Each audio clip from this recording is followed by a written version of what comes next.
Hello and welcome to Anatomy of Us, a show dedicated to bringing real help to real couples. I'm your host, Melanie Studley. What's up, guys? My name is Seth Studley. I'm a licensed marriage and family therapist, and together we are high-performance marriage coaches. We are cutting through the bullcrap and creating a movement of happy, healthy, badass couples all over the world. Let's go!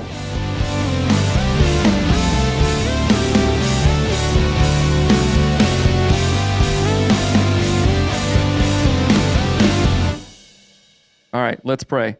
Thank you, Jesus, Creator, for your blessings. Thank you for this time that we get to hang out and have a talk just between me and Melanie. I pray that this is helpful for our marriage and also helpful for other marriages listening. Thank you for bringing us through so many things, God, and blessing us the way that you have. In your name we pray. Amen. Amen. Okay, so I wanted to start it out with prayer because, as I've said a little bit, November and December, actually I was telling the pastor today, because guess what, people, we go back to church, telling the pastor today that November and December of 2022, really rocked me and brought me back to God. And it was awesome. And I was on my run this morning. I was like, November and December of 2022 will make my 2023. You know what I'm saying? It is, it's going to steer it a completely different way. So that's why I wanted to start out with prayer. And again, I don't know how long this will last, but I always feel like, not the change, not doubting that. What are we saying? But the feeling of, okay, let me give a caveat to listeners or, people that know our story or whatnot. Like, oh, if you don't think the Bible or this, that's fine. I'm becoming less concerned with that and saying, like I did in another episode, hey, this is my path and this is what is helpful. Just if I say, hey guys, drink a gallon of water, it's helpful. I'm going to talk about it, right? So right now, if you're not, seeing what I'm holding up, it's the Bible. And I am seeing the Bible with completely different eyes. I haven't read this book in 5 or 6 years. Literally, I don't even know where it was. It went away. And I brought it back out in November, December, and I'm seeing it with really, really different eyes. And that's going to have implications for me, our marriage, our family, our show, our work, our finances, everything. And I'm proud to say that. So I wanted to start off with that. But this show is going to be fun. So let's dive right in.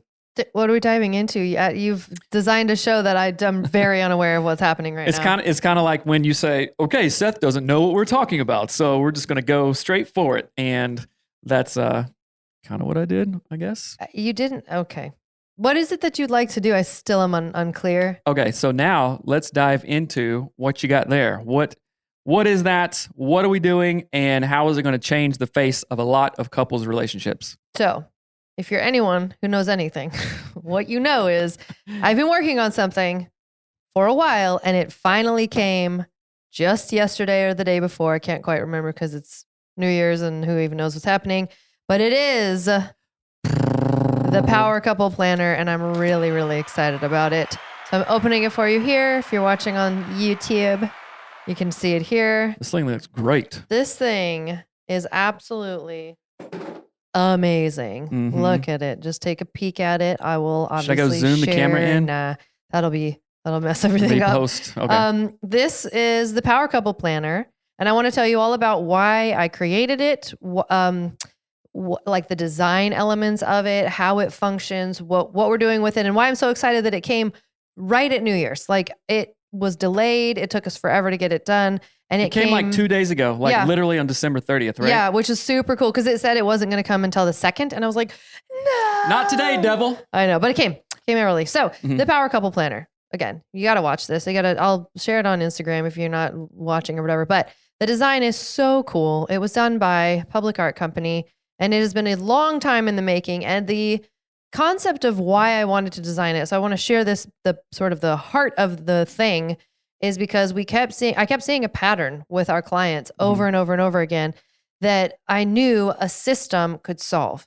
And the pattern was that people didn't know how to really create schedules around making their marriage better. And there was almost like no framework, no idea of well, what would make sense? What wouldn't make sense? What's helpful? What's not helpful? How many days do we go on a date? Do we do a date? What kind of date do you do? There's just all these dumb questions. Not dumb. I mean, they're hard to answer if you have no framework to answer them. And one thing I'm going to interject here.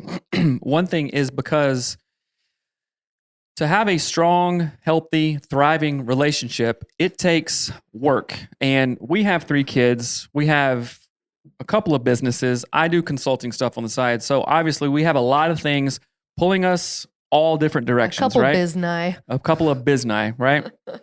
And if we don't make it a priority to, okay, let's you and I sit down, let's hang out, let's have a real conversation. Let's have sex. Let's go on a date. Let's watch a TV show together. Let's read together. If you don't put those things on the calendar, get them in sync with one another, then guess what? They don't happen. Mm-hmm. And not only did we see this with couples, but with ourselves too. Yeah, absolutely. Are you kidding? So it's not just like, oh, we've seen this with couples. No, it's with us too. So this is perfect for a busy family with kids, with jobs, with stuff, and people who desire to either connect stronger with their partner or need desperately to reconnect with their partner. Mm-hmm. A lot of clients, us included, so many times are like, well, I want to, like, hey, Melanie, do you like me? Yeah, I like you and love you. Want to spend time together. Hey, guess what? I do too. But we just don't know how sometimes because we've been so like apart from it. But this gives, I don't know, I've never seen anything more practical than this, honestly. Right. Yeah. And that was my whole goal, was to make it so that not only, because a lot of times people are guessing at what would be helpful. Couples are guessing. And what's really challenging about that is because there isn't, so, you can read a book about marriage. You can read 100 books about marriage, but that's where it stops. You read it and then what? Like there's almost never a follow-up thing, tool, plan, anything. Right. And so the author of said book, and it could be an amazing book, the author of the book is hoping that you have the wherewithal, number 1, to know what to do with the information that they've shared with you. 2, to know how to communicate that to your spouse. 3, to know how to put all of that into your schedule. 4, to know how to implement all of those things. And it's just not reality. And that was really the reason I was like, I don't want to write a marriage book. I want to make a planner to help people, help couples really thrive and work and optimize their relationship. And so how it works is, again, this really did come from an actual specific couple that we were working with, that I was like, y'all just need to freaking get on the same page about doing like loving things together, fun things together. Yeah, family stuff is great, but you have to put you have to prioritize at least 1% of your marriage. Right. At least 1%. And so this was Let me say something there. Like what you're saying, if you guys remember, we did Foovember 2022. We've done it before. And this time we dove into triangles, triangulation, and then detriangulation, right? And the natural flow of families, if we are not intentional, we allow other things to triangulate our time. Oh, Hattie has Taekwondo, the cooking class, the boys have robotics or orchestra or skateboarding, all this stuff. So guess what? Hey, I'm sorry. Hey, Seth, we never sit down together anymore. Like, can you have a conversation with me? Yeah, I would like to, but I have to go drive down to Tacoma. Yeah, we should do that. We should have a conversation. Oh, that'd be great, right? And then it gets put off and put off and put off. So this tool, and I just thought of this actually, this is a detriangulation tool. We never thought about it that way, huh? That's how I wrote it. Well, primarily as a detriangulation tool. Sorry, that sounds so like not sexy. It was just therapist. Funny. But I think too, what Seth is saying is so important as well, is that when we, and Jordan Peterson talks about this, which I love. I watched his marriage series, and he talks about that couples should have at a minimum, I think he says 90 minutes a week, simply just talking about the running, like the mechanics of their lives. And so what's amazing about this is that if you haven't done that 90 minutes a week, just connecting and talking about like everything from what sports your kids are doing, or how do you feel about this book you're reading, or current events. Yeah. Hey, do you have an anxiety from COVID or all of inflation? The giant spottings in Mexican caves? Like, what are you sleeping poorly because you are thinking about the space invasion, aliens? No, we're not thinking about cryptids right now. Hashtag blurry creatures is making me not sleep well. But is it really? Yeah, but no, yeah. But all of that, like when you haven't done those touch points throughout the week for 1 year, 10 years, 18 years, you have so much backlog to go through just to get to balance point. it's like a sea anchor on a ship. It's like your mast is broken off and your sails are just like, I think of the Kraken now. Like you're just stuck in this spot because you haven't addressed these little tiny things over any amount of time. And so it's like so overwhelming. It's like credit card debt. And this is a debt consolidation tool. Okay. You just make it sound so boring. Mine had the Kraken in it at least. Well. But anyway, it really is like a way to help couples avoid that, to help bring systems to change that if that's a trajectory you've been on. And if you're, only been married a few years, this is like, it's like a godsend. This thing could be transformative, will be transformative. The only reason it wouldn't work is if you didn't do it. Right. So let me break down how it works, what's inside of it, and what's so impactful with it. First, I will say, it's just so beautifully designed. Look at this. Also, this is our new branding. Look at our new logo. Oh, it's so cool. Our new logo looks like a band t-shirt, and that's Paul, you got to get a new tattoo, bro. I know, right? So in the very first pages, you will see a table of contents, and then it has page numbers for additional resources, because in the back of this book, there are so many resources, and I'm going to share those in just a minute. It gives you a welcome page. And then what I love is the very first 2 pages are love letter and favorite things, and then marriage, mission, and vision. So you can see that here. And basically, the first box says, my love letter to you about this planner. And each of you fill this out. Now, why on earth would I have a love letter about a planner be in here? That sounds so weird. Do tell. Actually, why do you think I have it in there? Why? Yeah.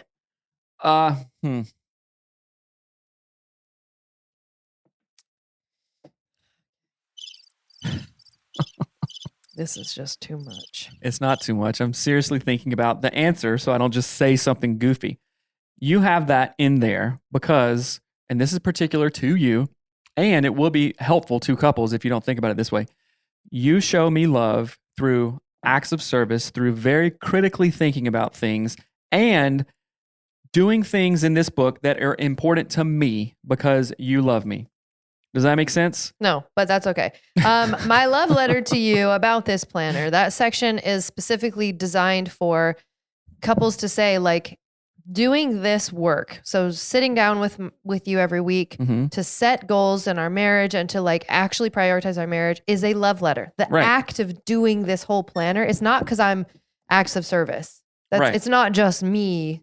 That's how it felt, like what you were saying. Oh, no. It is an act of love and a sign of devotion and commitment and willingness to not only work on our marriage, heal our marriage, but to make our marriage ass kicking. Right. And so in this love letter section, you can say, this is my love letter to you. I'm so thankful that we're doing this together, and I'm encouraged and excited about what it's going to do for our marriage. Like, this is where the rubber meets the road. Everyone can talk a big game and say they want a great marriage, but if you can't sit down and write this love letter, and you can't sit down and write a marriage vision and a marriage mission, like, then you don't know what you're doing. And I'm not saying that in a mean way, but this is the hardest part. Like, this stuff is the hardest part. And so that is the hardest part. And with clients, with high performance marriage coaching, we really work on establishing what the shared vision is for the marriage. When you think about our marriage 5, 10, 15, 20 years from now, are we on the same page? Well, I don't know. I want to live in Florida 20 years from now. What are you talking about? You've never shared that. I want to move to Juneau, Alaska. Obviously, that's different. We're not on the same page, right? I want to live in my new favorite place name, Orlando. What? I'd never heard of it. Is that what Paul called it? Yeah. I never heard of that. I was like, oh. Well, there you have it. But establishing that shared vision of marriage, we're on the same page with this, with parenting, with finances, with intimacy, with running the household, with making money. That is your shared vision. And if you can't identify a shared vision, then it's like being on the same team, working for the same company, working on different projects, but trying to get to the same goal. Right. It's like that doesn't work. I love the analogy of it's like being on the same football team, but reading off of different playbooks. Like, you're reading different plays. Like, this one is for when you're on the offense. Yeah, no, like the 30-yard line. Oh, I like see. This one is the play that you do when you're way, way, way back here, but your spouse is working on a play that you do when the ball is right there and something is happening with it. That's pretty good. The answers, but so the very first pages is your love letter about the planner to each other, And then you have a favorite things about you list. You just write my favorite things about you. Like, and again, this is a yearly planner, right? So it's a whole year in your hands here. But it really does matter to hear what people think about you, what they love about you, why they want to work with you. These things matter, and there's really no place to do them, generally speaking, in the world. And so I wanted to have them in here on purpose. Same thing with the vision and the mission. Like, what's your mission as a couple? My mission is to raise great children and to have a healthy family. It's my mission to, use our marriage to be a happier person, to be a more loving person or whatever. My vision is to be really successful as a couple, to travel the world together, whatever that looks like, right? Then the next page, you've got your favorite things discovery sheet. There's just random things like, what's your favorite color? What's your favorite season? What's your favorite car? What's your favorite book? Like, just put them all in there. You have them each for each other. And then this is a really impactful one, things that make me feel amazing. So each of you have a little list of things that make you feel amazing. It could be anything from, sitting by a warm fire in the wintertime in a ski chalet, whatever. Doesn't matter. Things that make me feel amazing. A bath and bubble bath and champagne. I have no idea. Are you saying mine? Yeah. But it really is just like a space. So now you can go, wait, what would really make my spouse feel good right now? I can't remember the things that they like. Oh, wait, yes, I can. I don't have to remember it because it's in the Power Couple Planner. Right. Oh, ding, ding, ding, you win. There's also a how to use it page. So it shows you everything. And then this is where the real fun begins. This is the main planner page. And you're looking at 1 week at a time, right? So you're looking at, this is the first week of the year that you are looking at here. And it's, you number your weeks and you list the month, and then there's spaces for the dates. And you will see it's divided into 2 categories each day. So the top says everyday connection and the bottom says date night in intimacy. That's on one day, right? So the whole premise behind this is to sit down once a week. So we do it on Sundays. And thankfully today is Sunday. And we're going to sit down and do this actually right after we are done with this episode. And we're going to fill this in. So what this looks like now, and do you have any questions about this? I know for a while you weren't following it. And Nope. So you're looking at your week here, and every single day I want couples to fill in how they want to do everyday connection. So that might be that's one thing every day, a little way to connect. Now that connection could be anything from, I want to meal prep with you, or I want to sit down and chat about our kids' schedules, I think really connecting. I feel connected. I do feel connected when we schedule stuff together. I do feel connected when we do yard work together. What can you think of like everyday connections? And remember, they're not the same thing as date night and intimacy. That's like a totally different vibe. Connecting, smiling together, praying together. So we just like stand in a room like this? Yeah, there's research around that increases dopamine and all kinds of stuff. But small things like that, like, hey, let's sit down before the day gets nuts and have coffee together at the kitchen table. Tomorrow morning we'll wake up. I mean, you could wake up as early as you want. But hey, let's wake up 10 minutes early, sit together at the dinner table, and chat. In the morning, it's called the breakfast table. Oh yeah, I'm just got the lunch table. I'm just kidding. 3 tables in one. So that's how that works. And this can be anything from, hey, today after dinner, let's go on a walk. Just you and I. Yep. Or, hey, let's go on a walk with the kids. Yep. We'll kind of lag behind while they run and do stuff. Hey, ride with me to, say if we have to take Tough down to Tacoma to skate park or land or something. Hey, come on, ride with me down there. Okay. That is everyday connecting that you are being intentional about. And so you don't wake up a couple weeks later and just go, man, why don't we ever talk? Right. We haven't hung out for 6 months. I feel so distant from you. What's the deal? Right. So a perfect example is if we wanted to this Friday, because this Friday is when Tough goes to Alchemy and he skates there. So on Friday, we would write in everyday connection. Seth and I can go to Alchemy together, go to Tacoma, and wander around in thrift shops or go see a play at the Rialto or whatever. Like that is what we would write in on our everyday connection. If that's something that we wanted to do. Right. So every single day you want to, again, you're sitting down once a week and you're filling out all of your week ahead of time. So your everyday connection on Sunday might be going to church with the family. On Monday, it could be like burning the burn pile together and chatting. On Tuesday, it could be Cooking dinner together. Yep, cooking dinner together. And again, these are everyday connections. They're little, but they're important. Now, on the bottom half of every day is date night and intimacy. So I'm not assuming that people are having sex every night and going on a date every night. That's not the point. The goal, unless you just got married. The goal is to pick at least 2. So this is another thing that Jordan Peterson talks about, is he said couples need to have at least 1 date night, preferably 2 a week. And he's like, they just need to do a thing where you're sitting together and and this is not the same thing as the 90-minute connection. Like, it's different. Right. Like you're so the 90-minute connection is the everyday connection. Basically, yeah. Right. So paired together, what's the average? 20 minutes a day? Great. We got over 100 minutes. Right. So or who 140 minutes? Math, right? No one could possibly calculate that. Never. But the date night and intimacy, you can what's the word? Use something like a heart to what's the word? Identify days that you have sex. What's the word? There's a word for that. Denote. That's not the word, but you can use like a heart, drawing a heart on the days that you want to be intimate. So let me just talk about that for a minute, because what that essentially is, what it exactly is scheduling sex. And I just saw this thing from Ask the Martins, Takara and Kenyon Martin, and they're awesome. If you guys don't follow them, go shout out to them. They were talking about scheduling sex, and it was just really funny because they're funny. And I give this analogy before, like I'd hear all these people say, you got to schedule sex. I was like, seems awkward. I don't know. We're going to talk about it. Hey, like sex on Friday? Sex? Me and you together? I don't know. And it was just whatever.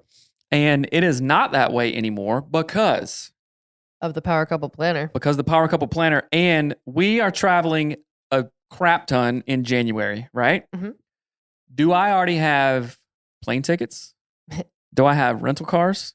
Do I have hotels? Yes. Do I have plans? You're fastidious.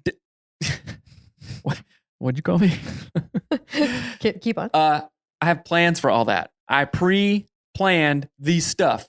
So I can fly to make sure. So I can fly from Seattle to Nashville and not be like, you feel like going to Nashville today? I got you some wine and I rubbed your back and I did the dishes. Let's go to Nashville. That's not how it really works. Funny, right? So if you make reservations for a restaurant, plans or to pay rental. your phone bill, there's a reminder in the calendar, or a car rental, or like, hey, let me make a note to myself to pick up Hattie from Taekwondo so I don't forget and leave her there. Right. What is the difference in scheduling sex? Right. You see what I'm saying? So it actually does something really trippy. It's awesome. It's like, I've said this before, it's like men are like dogs. They will run and work and play all day if they get that, just like, hey, this is exciting. The affection and the attention and like, hey, I'm doing a good job kind of thing. How do you think I am going to show up? And guys, listen to this, and women, listen to this for your men. How do you think I'm going to show up if, say, like on Tuesday nights or something, like, reviewed it? We're getting down tonight, right?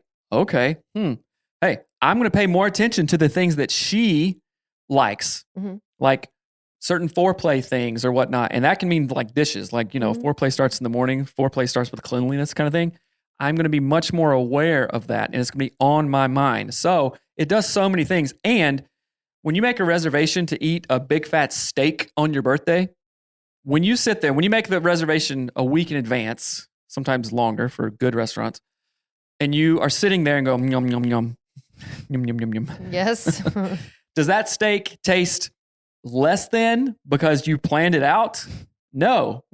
When things are happening on a planned out Tuesday, am I like, well, this doesn't feel as good because we planned it out? It doesn't feel nearly as good as if it had just not happened at all because no one scheduled anything and no one, right? Exactamundo. Yeah. So I will say too, like there's a lot to be said for the questioning of, do they want sex? Do they not? If I go to bed, is he going to try to touch me or not? Is she expecting me to do this or not? You are removing all of that. Now, this doesn't mean that you can never have unscheduled sex. Obviously, that could happen. Right. But it means that you are at a minimum showing up for intimacy, because intimacy is part of our biopsychosocial spiritual makeup.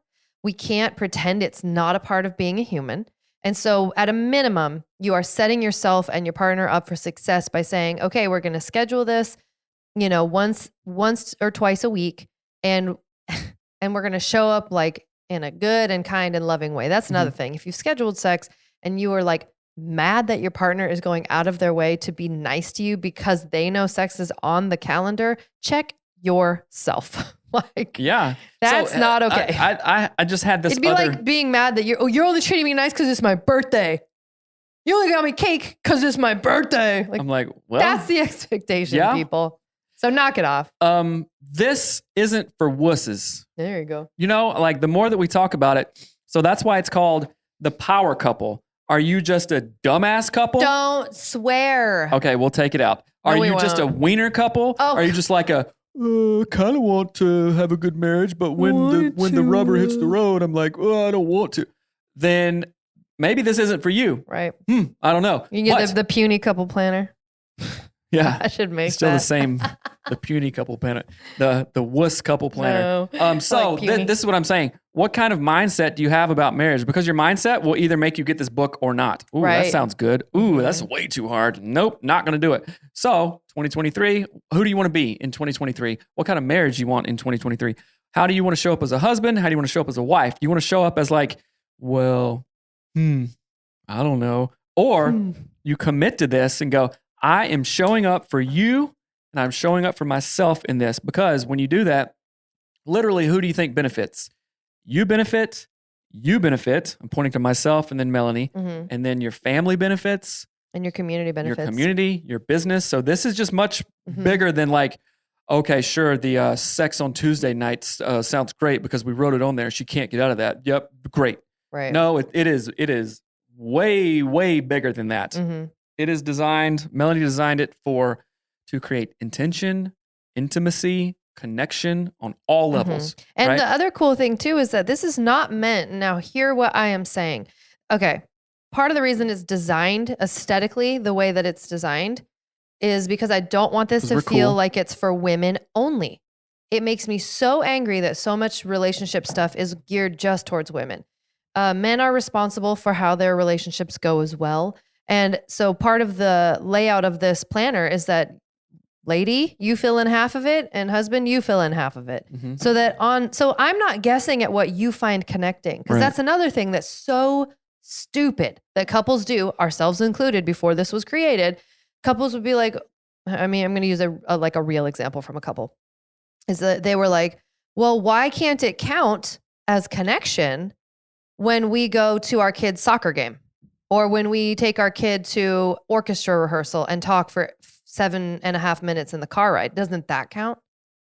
And it might count for the wife. That might feel really filling for her. But the husband's like, no, that doesn't count at all. Like maybe you can have that be your Sunday connection, like whatever. But on Monday, I, the husband, want to sit around the bonfire and like drink coffee with you and talk. Like I actually want to talk about something, or maybe I want to throw axes at the local axe throwing place or whatever. But what ends up happening sometimes, very, very frequently, is that the wife will commandeer what, quote, counts as relating, and it never even factors in what the husband cares about at all.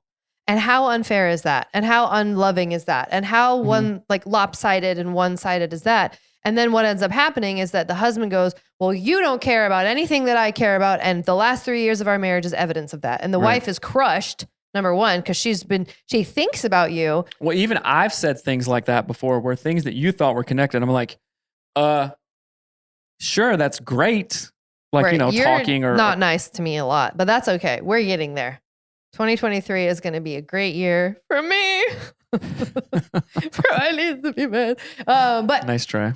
For real though, that is half of it too, is that is your marriage not a union? A union is a collaboration of two people. You are both writing down the type of connection that you want, not just the woman, right? And it makes me so irritated when that happens. Anyway, what were we saying? Other than, I feel like we were saying another thing. Okay, here's another thing, like going back to the date night and intimacy. So on ours, which we have been working on, or doing a kind of the earlier version of this, and the ones that we've done, typically we have one date night, You know, sometimes we do random stuff like, hey, look, kids are in school. Let's go get coffee together. Right. Okay, We always that's fun, have right? one date night. I mean, that's not Always, that we always have one Like date night. in a date night, okay, it's not, let's go to Burger King. If that's what you want to do. A date that's night fine. is not grocery shopping together and getting Exactly. like a box of cookies So on your way home. it is set apart like, hey, let's go to a restaurant. Sumo Sushi in Maple Valley. Something like that, right? Always. And talk, have fun. Not just talk about kids or work or argue or anything, but like a set apart time. Have a like playful. Like we're just coming out of the holidays and stuff, you know, and like what's so special usually about Thanksgiving and Christmas or whatever holidays, it's like, oh, this is a different time. Like when you sit in your living room, it feels different than, you know, just March 20th.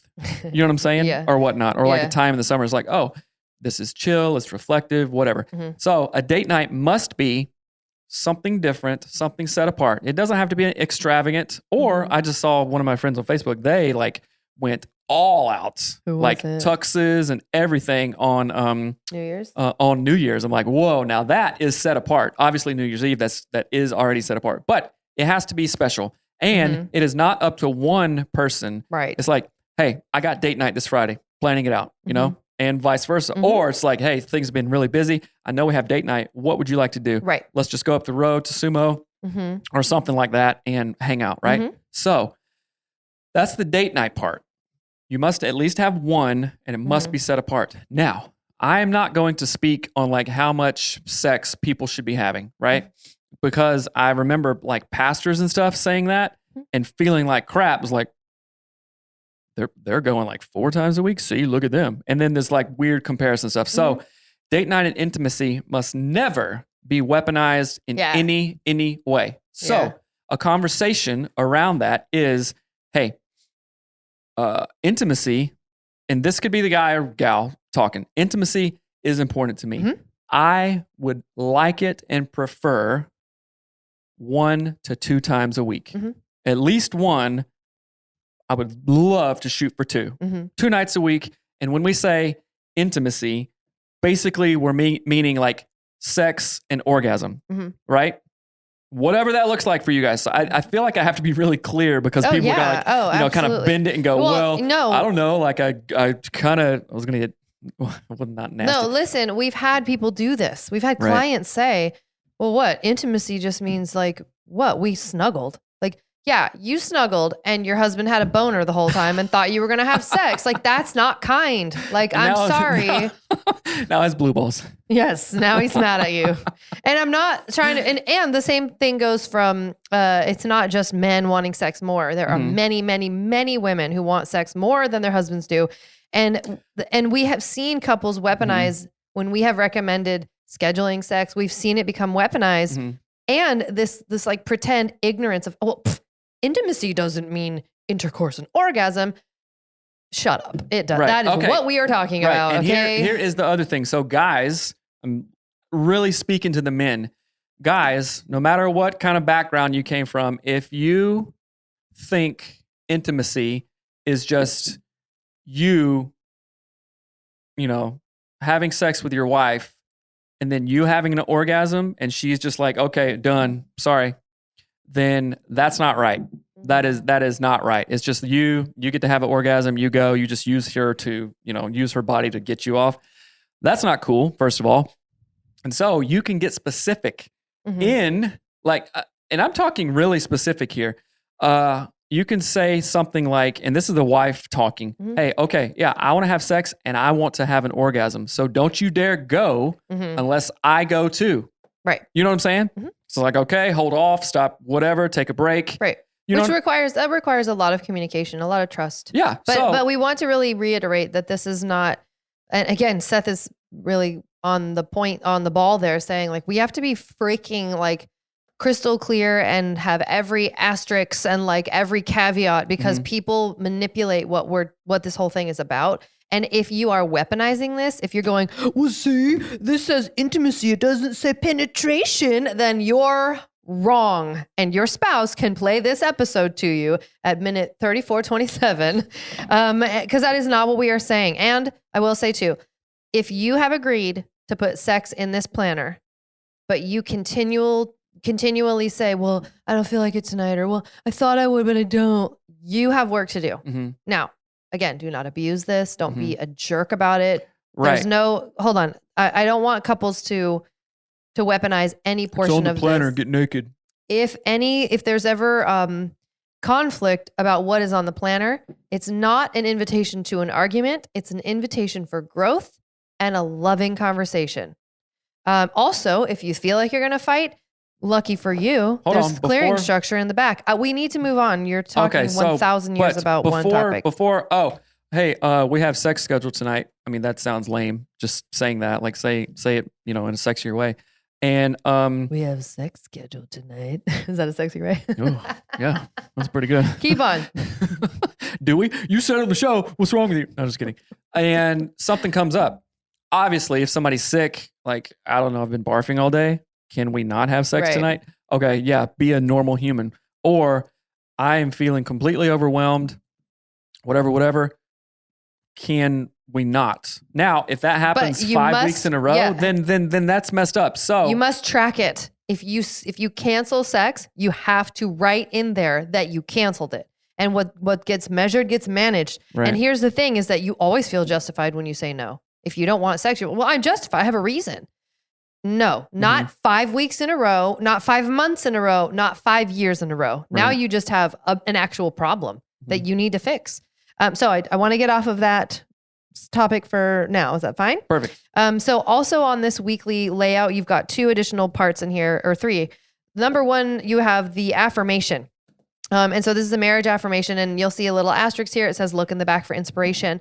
And in the back of the planner, I have written marriage affirmations and inspiration so that you can look. So it says, our relationship is based on mutual trust, care, and understanding. I prioritize the health and well-being of intimacy in my marriage. Like, there's affirmations that I want you to be putting in this section once a week to help you remind yourself and your spouse, why are we doing this? For example, I could write in here for my weekly affirmation, or you could, whatever, like, we work on our marriage every day because if we work on our marriage, we can have a healthy life, or whatever, or healing our marriage helps our children have better marriages. Mm-hmm. Anything that you want that feels like this positive, driving, good and loving thing, put in that spot. And that's what the affirmation spot is for. And at the bottom, after you've completed all the week, so if we do ours on Sunday, we would do this on Saturday night. We sit down, or Sunday morning, we could do it for the last week.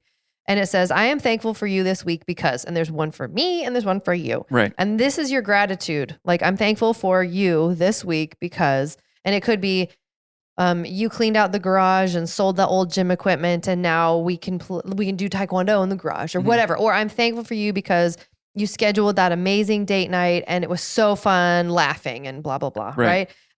So you have gratitude once a week. And then you also have the days of the week at the bottom to check them off that you've done them. So did you have your everyday connection on Sunday? Okay, mark it off. Like, gamify it as much as you can for yourself and for your success.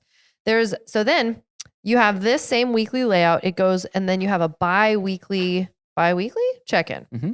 So every other week, you have a check-in with each other. And this whole planner not only acts as a way to steer your relationship, make sure that you're tracking what really matters, but it also acts as a way, almost like a journal of what you've gone through that year, like the things that you're thankful for. Because on this biweekly check-in, we have number 1 is proof of progress in the last 2 weeks. So I'm going to share how we've progressed as a couple. And literally, it could be, the proof of progress might be, Seth is praying with me every morning, and that feels really amazing. Mm-hmm. And then he's going to do a proof of progress for me.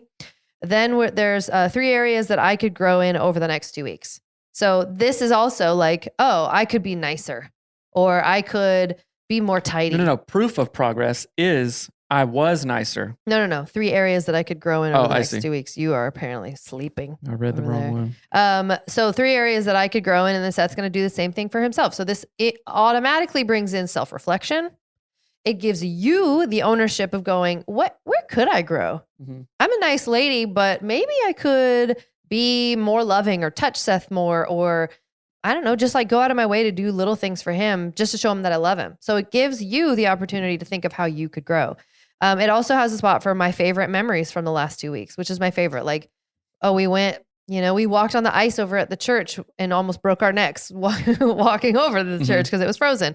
Or we ate that amazing pizza at Cascadia. Right. Which you wouldn't have those memories if you weren't intentionally creating those memories. Right. And the connection time. Yeah. And then you'll have this whole thing. You'll be able to look back at 52 weeks of amazing memories and growth and things you worked on. And you can go, oh, look at the progress I've made over this whole year. Right. And then the next one is inspiring ideas for the next 2 weeks that you want to do. So it could be, an inspired idea is I really do want to take a knife forging class up in Everett. Yes. Or it would be really cool to try to go fly fishing in the river. You have wanted to do glass blowing. But no one signs me up for it. Just kidding. But also at the very bottom, there's 2 questions. One is, did we actually improve? And you can only circle one, yes or no. Ooh, I like that. There's no middle ground. Like, well, we had 5 fights, but we had 5 hugs. Right. So, and this is really meant to bring people to task. Again, this was made for specific clients. Isn't like, the more obviously I've seen you create the whole thing and like talked about it and gone through the journey of you making it. But like now that the real thing is here, I'm seriously like, this isn't for just kind of casual, baby like, we kind of want to do better. I don't know. This isn't like, it is lovey-dovey. It is, this is going to call you to task just like we call couples to task in coaching. Right. It's like, there's nowhere to hide. I tell you as a man, guy, if you're listening, wife, send this to your dude, is like when I have been called out and someone that I respect and am invested in, when somebody calls me out or asks a question that I don't have an answer to, immediately every like testosterone-filled bell manly thing goes off of like, he is right, I am wrong, I will, and I have to fix this right now. Because I can look behind me and go, who's he talking to? Oh, he's talking to you right now. And that it's embarrassing, it's humiliating, but it feels good. And if you go like, okay, we haven't improved in 2 weeks. What's going on? Oh, it's all your fault. You're not going to do it. I don't care what you're doing. Right.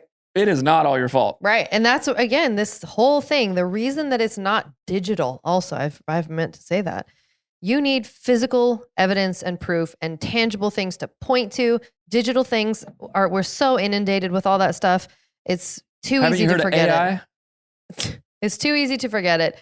And so that's one of the reasons that you can carry this into your counselor's office and go, hey, look, we've been tracking our marriage and I've noticed that for the last 7 weeks, my wife just says she doesn't want to have sex or my husband refuses to go on a date. Like this matters to me. And I am allowed to assess the health and well-being of my marriage based on your numbers. Own marriage, right. Like based on statistics, like the numbers that are showing up here.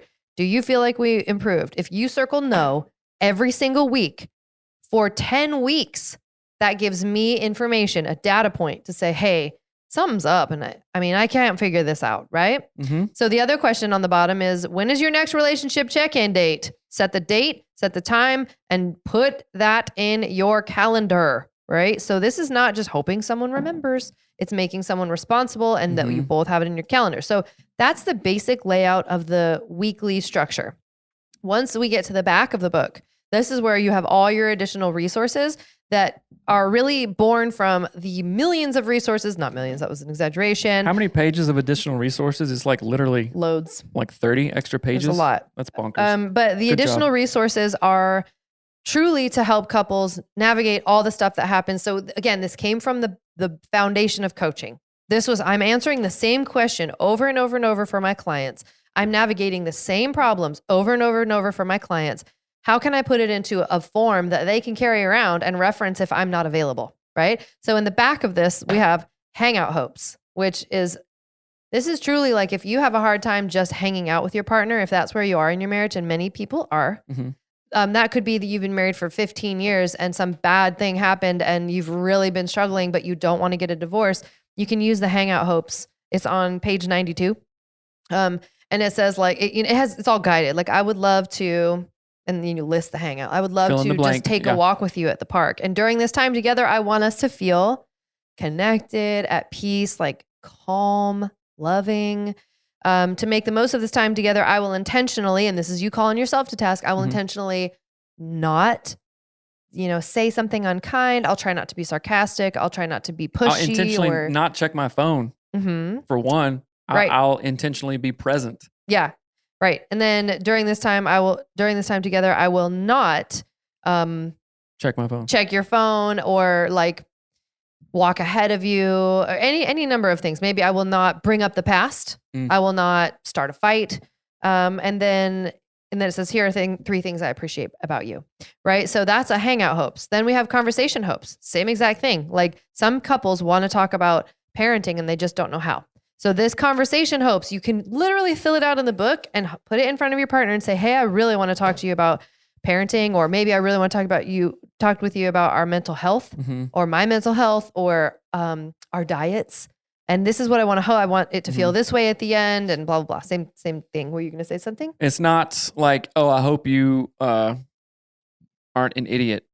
Right. It's not that way. Right. And then we have several copies of the clearing structure. If you're not familiar with the clearing structure, it's a therapeutic tool that we sort of reconfigured to be easier to use. And you use this when you're in conflict. So it's called the clearing structure because it clarifies.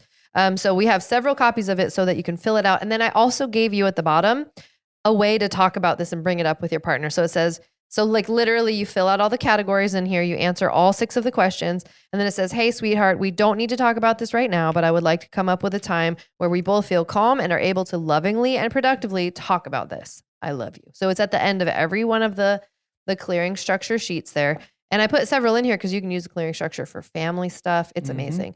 And then, guess what? You have 1, 2, it's numbered. It's numbered. You have 211 conversation starters with check boxes that Jordan added in. He was like, just put check boxes so they can write the ones that they've done. So you heard what I said there, 211 conversation starters.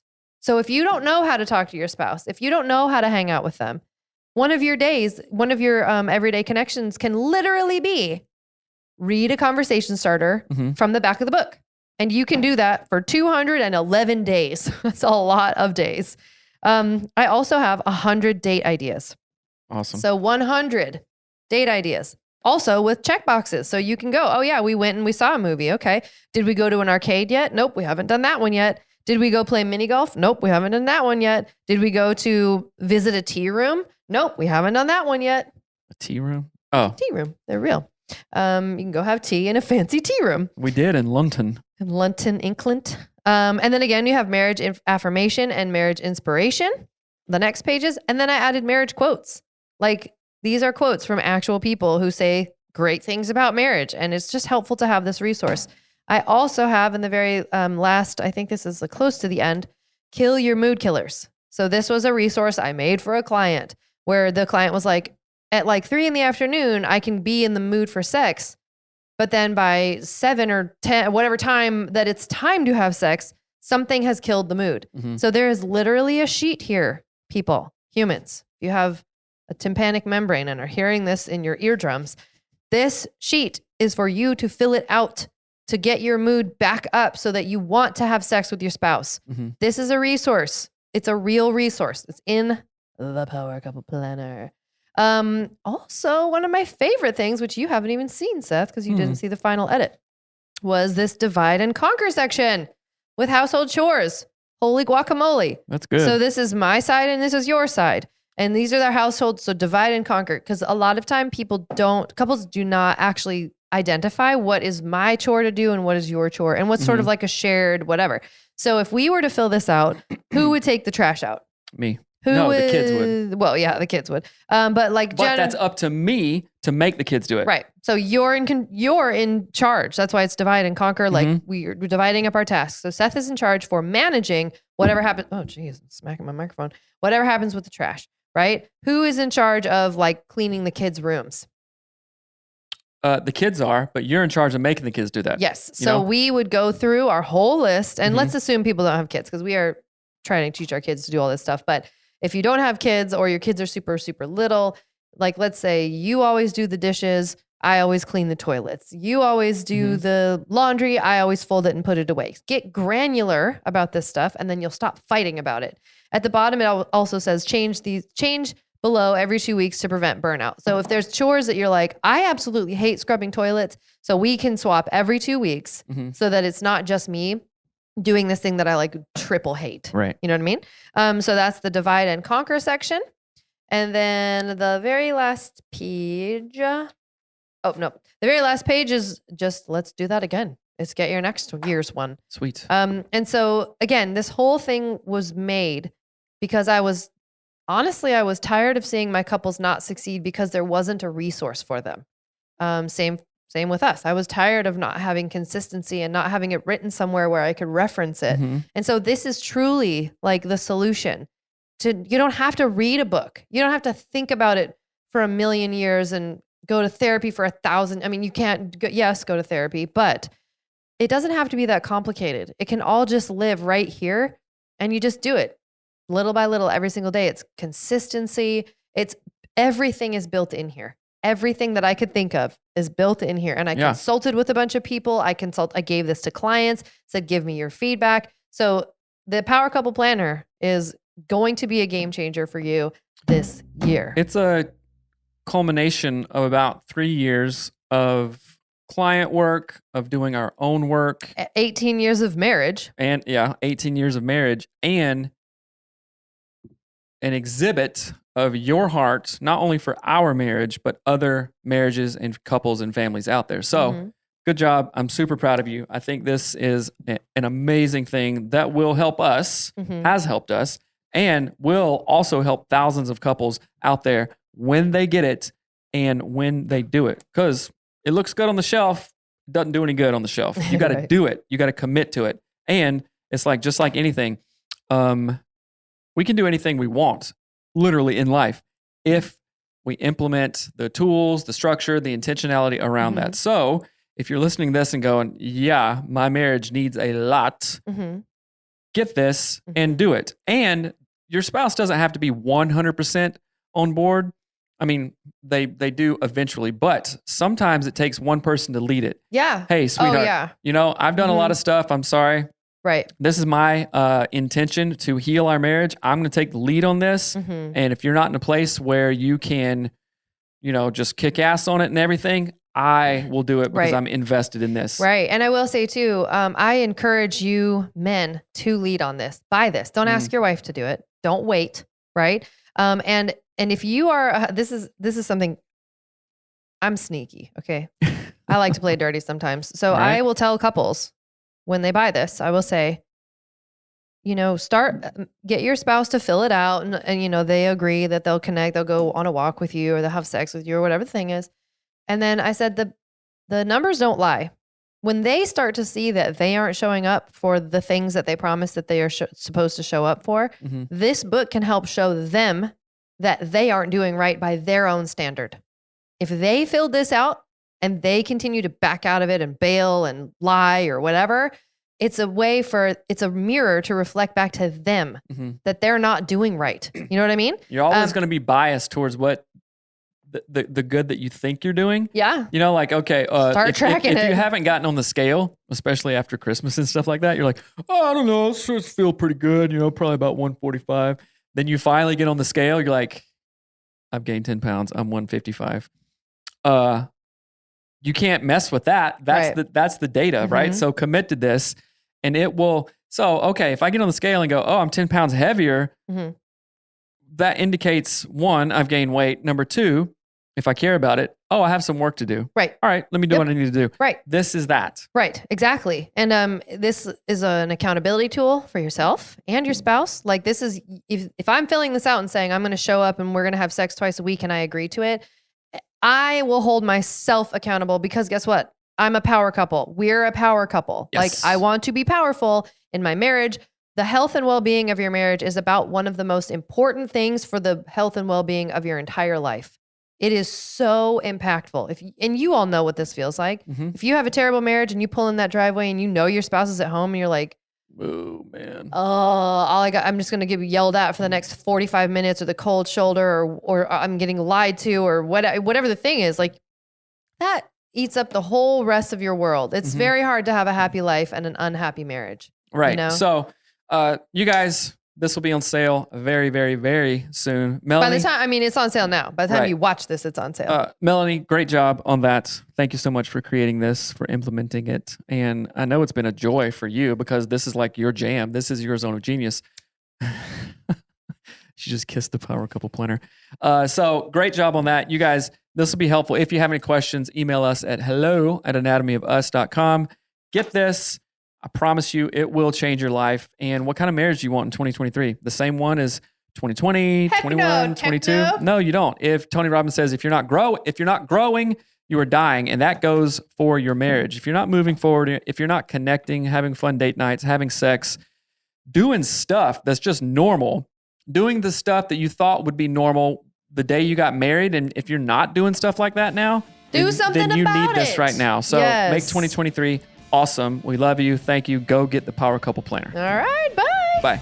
Thanks for listening to Anatomy of Us. This podcast is produced by my mom, Melanie Studley, and hosted by my dad, Seth Studley. Our show is edited and published by our producer, Reva Hansen, from Creative Media Support. Special thanks to our Patreon members that get an extra episode every week. Thanks for watching. Love you. Bye.